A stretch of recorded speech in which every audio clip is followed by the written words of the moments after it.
Hello and welcome to Bonhill Geography. In today's video we are going to be looking at erosional landforms across coastlines of the UK and further abroad. We're going to look at the specific processes that shape them and highlight some of the remarkable features that you can see. Where possible, I've selected lots of short videos to highlight these erosional processes taking place. However, before we get into it, let's just redefine some of those key erosional processes that play a crucial role in shaping coastal landforms. These are hydraulic action and abrasion. Now, hydraulic action occurs when waves crash against the rock. This is forcing water and air into cracks. The pressure exerted by the water and air causes the rock to slowly break apart. Abrasion happens when waves carry sand, pebbles and larger rocks that grind against the coastline. That's going to wear it away like sandpaper. You can see in the video behind us here, there's a really good example of a wave cut notch that's occurred mostly at high tide, or when the water has the most amount of energy. However, it's important to remember that abrasion also happens on the sea floor, not just on the cliff faces. Next, we'll get into headlands and bays. Now remember, we can define these along concordant and discordant coastlines. On concordant coastline, the layers of rock run parallel to the shore. A prime example of this is Lulworth Cove in Dorset. Here, much softer rock has been eroded away behind a layer of hard rock. That essentially forms protective headlands of the hard rock in the front, as we can see, and a large kind of cove, almost bay-like shape behind it.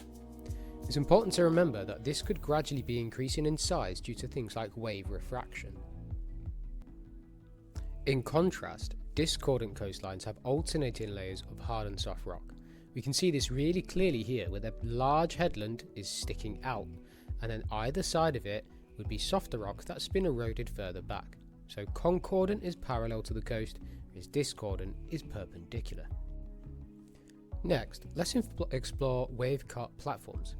These flat areas are formed when waves erode the base of the cliffs. This causes the rock above them to collapse. Let's break this whole process down into 4 parts. First, we'll have hydraulic action and abrasion erode the base of the cliff. This is going to create a wave-cut notch. As the notch becomes larger, the unsupported rock above it becomes more and more unstable. You can see an excellent example here in the background where it's almost become like a cave with a wave cut notch behind it, and this would be an example of the Algarve in Portugal. Eventually that rock will collapse and the debris will fall down to the bottom for the process to begin again. However, it's important to note that these rocks will actually prevent erosion for a short space of time. In A-level geography, we call this an example of a negative feedback mechanism. But all you need to know for your GCSE is lots of these rocks will be quite sharp and angular while they're at the base of the cliff. Now, this is eventually going to leave behind a wave platform once this debris has been cleared or eroded away. Now, this process will repeat over time, causing the cliff to retreat inland, and that's going to expand the wave cut platform.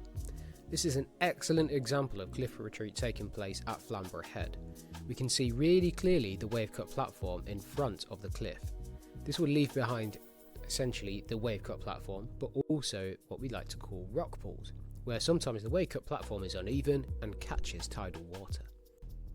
Now that we've covered wave cut platforms, we'll look at the sequence of landforms created by erosion on headlands. These are cracks, caves, arches, stacks and stumps. Now, it all begins with cracks in the rock. These are found on the headland and sometimes in natural fault lines. These are widened by processes like hydraulic action and abrasion. Now, these cracks eventually form caves, like those seen on the Needles on the Isle of Wight. You can see a really good example here, but imagine that the cave itself does not go all the way through to the other side of the headland, not yet anyway. As a reminder, it's getting deeper and wider because of hydraulic action and abrasion. Continued erosion of the caves will eventually create an arch which breaks through to the other side of the headland. This is going to form iconic landforms like the Durdle Door in Dorset. Remember, this is happening again because of hydraulic action and abrasion.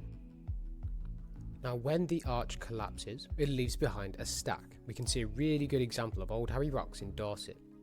Now the arch collapses due to this continued erosion at its base, so it's leaving the top unsupported. But it can also happen due to processes like salt crystallization and biological weathering, which will gradually weaken the rock, leading to its collapse or aiding in it. Now finally, erosion will reduce the stack to a stump. This will be visible at low tide. Commonly along the sides of the stack we can actually see almost like a wave cut notch form. This is due to the continued motion of hydraulic action and abrasion at tidal level. Once the stack has been fully ground down, we'll again be left behind with a wave cut platform. On the next slide you find a summary of all the processes that take place. Now there's no model answers for this, but there are still some example questions. The reason there's no model answers is think of each process more like a step-by-step process, like we've just been through in this video and like is shown on the summary slide next.